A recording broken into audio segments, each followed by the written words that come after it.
সুপ্রিয় দর্শক আসসালামু আলাইকুম। দেশে কিংবা প্রবাসে, কাছে কিংবা দূরে, যে যেখানে বসে আমাদের ভিডিওটি দেখছেন, রাজনগর এক্সপ্রেসের পক্ষ থেকে আপনাদেরকে জানাচ্ছি অনেক অনেক প্রীতি এবং শুভেচ্ছা। সম্মানিত দর্শক, আমি এখন অবস্থান করছি পুরান ঢাকার লালবাগ কিল্লায়। এটি দর্শক, এটা দেখেন লালবাগ কিল্লার প্রধান ফটক। লালবাগ কিল্লার এরকম প্রধান দুটি ফটক রয়েছে। একটি ফটক বন্ধ রয়েছে, আরেকটি ফটক দর্শনার্থীদের জন্য সরকারি সময় অনুযায়ী খুলে রাখা হয়, যেন দর্শনার্থীরা ভিতরে প্রবেশ করে এই লালবাগ দুর্গকে দর্শন করতে পারে। এটা হচ্ছে লালবাগ কিল্লা না, এটা অ্যাকচুয়ালি লালবাগ দুর্গ। এটা একটি ঐতিহাসিক মুঘল স্থাপনা। আমরা জানি প্রাচীন উপমহাদেশে অসংখ্য মুঘল স্থাপনা রয়েছে। লালবাগ দুর্গ তার অন্যতম একটি মুঘল স্থাপনা। সম্মানিত দর্শক, আমি এখন লালবাগ দুর্গের ভিতরে প্রবেশ করব, ঘুরে ঘুরে দেখব এবং আপনাদেরকে দেখাবো। অবশ্যই ভিডিওর সাথে থাকবেন। তার আগে একটি টিকিট সংগ্রহ করব। টিকিট মূল্য মাত্র 30 টাকা।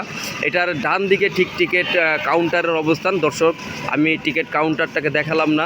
আপনারা ডান দিকে ডান দিকে যাবেন এবং ওইখান থেকে টিকিট সংগ্রহ করে ভিতরে প্রবেশ করবেন। দর্শক, আমি এখন লালবাগ দুর্গের ভিতরে প্রবেশ করব, অবশ্যই সাথে থাকবেন।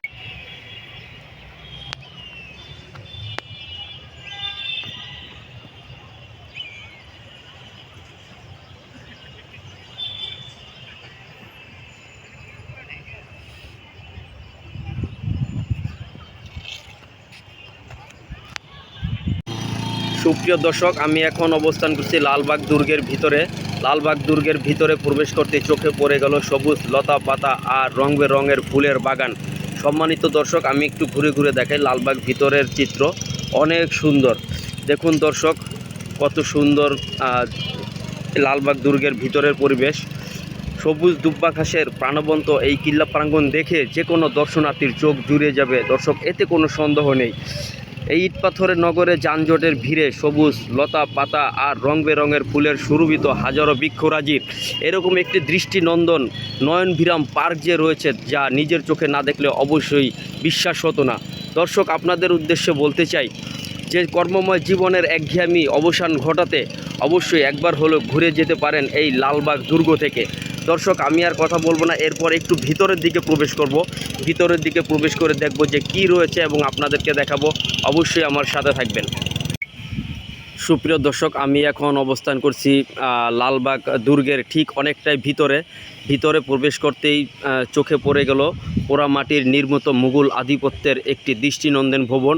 জানা যায় যে এই ভবনের নিচেই সমাহিত রয়েছেন পরিবিবি। পরিবিবি হচ্ছেন শায়েস্তা খানের কন্যা। পরিবিবির মাজার এখানে রয়েছে।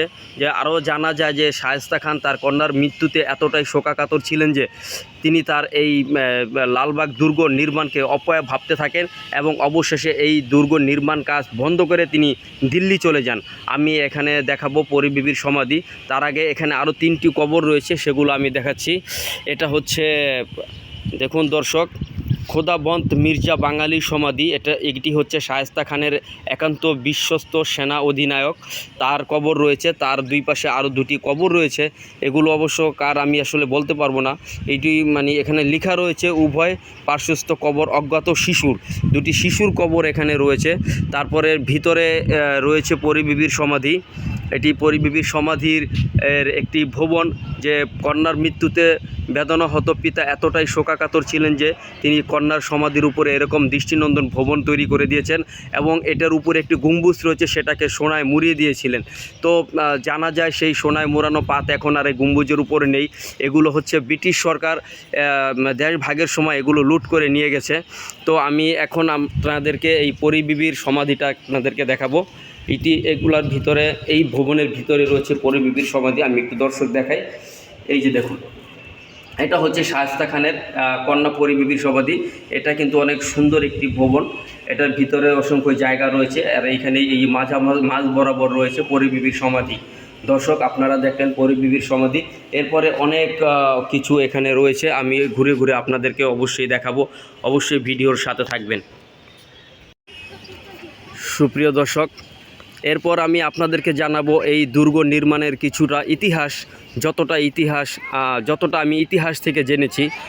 সুপ্রিয় দর্শক, জানা যায় 1678 সালে সম্রাট আওরঙ্গজেব তার পুত্র আজম শাহকে বাংলার সুবেদার নিযুক্ত করেন। তখন আজম শাহ ঢাকায় এসে এই বুড়িগঙ্গার তীরে এই লালবাগ দুর্গ নির্মাণের উদ্যোগ নেন এবং তিনি এই দুর্গ নির্মাণ কাজ শুরু করেন। পরের বছর ঠিক 79 সালে তিনি এই আওরঙ্গজেবের বিরুদ্ধে মারাঠারা বিদ্রোহ শুরু করলে তিনি বিদ্রোহ দমনের জন্য আওরঙ্গজেব এই আজম শাহকে দিল্লি ফেরত নিয়ে নেন এবং তিনি বিদ্রোহ দমনের জন্য তিনি দিল্লি ফেরত চলে যান। এরপরে বাংলার সুবেদার নিযুক্ত হয়ে আসেন শায়েস্তা খান। তো শায়েস্তা খান এই ঢাকায় এসে এই অসমাপ্ত দুর্গ নির্মাণের কাজ আবারও শুরু করেন এবং এই দুর্গ নির্মাণকে সমাপ্ত করার উদ্যোগ নেন। তো এরপরে শায়েস্তা খান এসে এইখানে একে একে নির্মাণ করেন হাম্মামখানা, বাসভবন এবং ইবাদত করার জন্য একটি 3 গম্বুজ বিশিষ্ট একটি মসজিদ নির্মাণ করার উদ্যোগ নেন। আমি একটু সেই মসজিদটি আপনাদেরকে দেখাই। এখানে 3 গম্বুজ বিশিষ্ট একটি মসজিদ নির্মাণের উদ্যোগ নেন ইবাদত করার জন্য। এরপরে একে একে এই দুর্গ নির্মাণ কাজ সমাপ্ত করতে শুরু করেন। পথিমধ্যেই তার কন্যার মৃত্যু হলে তিনি এই দুর্গ নির্মাণকে অপয়া ভাবতে থাকেন এবং এই নির্মাণ কাজ বন্ধ করে তিনি দিল্লি ফেরত যান। দর্শক, তিনি এখানে কিন্তু গোপন সুড়ঙ্গ পথ তৈরি করেছিলেন, যে জানা যায় অসংখ্য গোপন সুড়ঙ্গ পথ তিনি তৈরি করেছিলেন। যে গোপন সুড়ঙ্গ পথগুলো তিনি তৈরি করেছিলেন এই জন্যই যে শত্রুপক্ষ যখন এই দুর্গ আক্রমণ করবে এবং পরাজয় যদি কখনো নিশ্চিত হয়ে যায়, তাহলে যেন এই সুড়ঙ্গ পথ দিয়ে কোথাও হয়তো দিল্লি অনেক রূপকথা কিন্তু এই সুড়ঙ্গ পথ নিয়ে রয়েছে। যে জানা যায় এই সুড়ঙ্গ পথ দিয়ে বুড়িগঙ্গা নদীতে প্রবেশ করা যায় এবং জানা যায় যে এই সুড়ঙ্গ পথ দিয়ে দিল্লি যাওয়া যায়। তো দর্শক, আমি আসলে অতটা জানি না, তো সেই সুড়ঙ্গ পথ আপনাদেরকে দেখাবো, অবশ্যই ভিডিওর সাথে থাকবেন।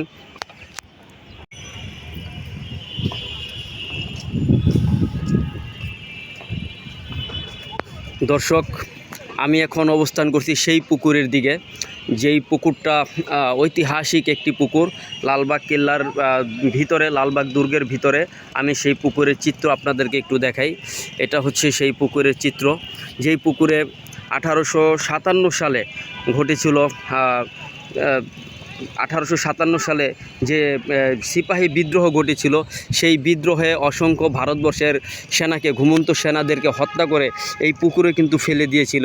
এটা সেই পুকুর আপনারা দেখছেন দর্শক, এটা হচ্ছে সেই পুকুরের চিত্র। এখানে অসংখ্য ভারতবর্ষের সেনাদেরকে ব্রিটিশ সেনারা হত্যা করে এই পুকুরে রাতের অন্ধকারে ফেলে দিয়েছিল।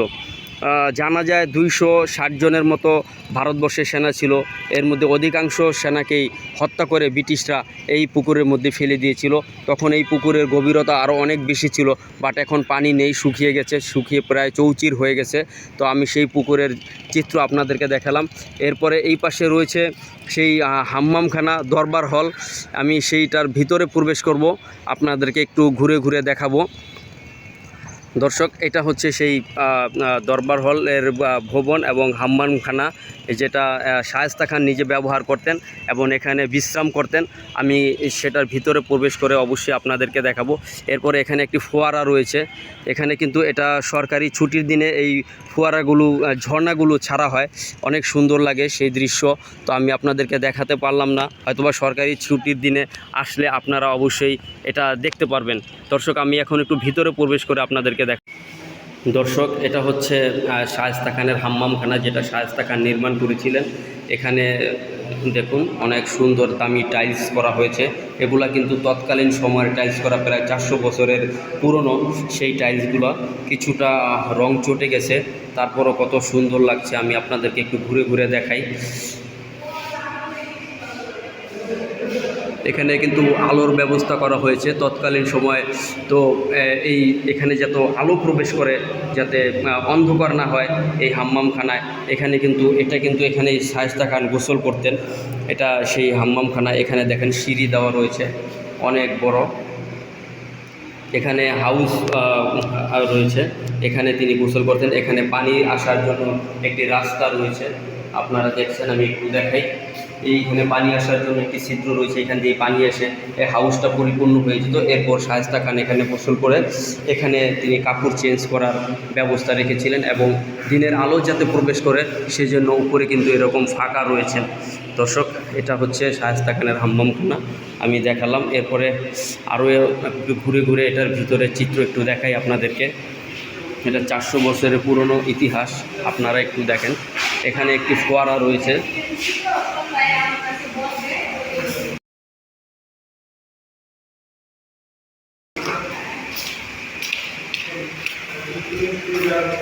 এখানে কিন্তু প্রতিদিনেই অনেক হাজার হাজার দর্শনার্থী এসে ভিড় করেন এবং এই লালবাগ দুর্গ জাদুঘরকে পরিদর্শন করেন। ভিতরেও আরও অনেক কিছু রয়েছে। দর্শক, আমি একটু আপনাদেরকে ঘুরে ঘুরে সব কিছু দেখাবো অবশ্যই।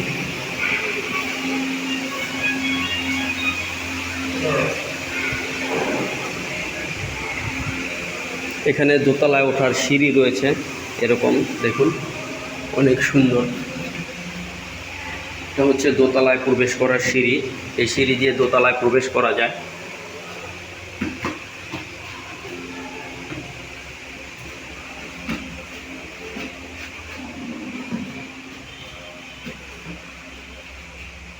এটা হচ্ছে দোতলায় প্রবেশ করার সিঁড়ি। তৎকালীন সময়ে কিন্তু এরকম এই সিঁড়ি ছিল, এখন কিন্তু সেটাকে বন্ধ করে রাখা হয়েছে জাস্ট দর্শনার্থীদের দেখার জন্য এই সিঁড়িগুলা এরকমভাবে রাখা হয়েছে।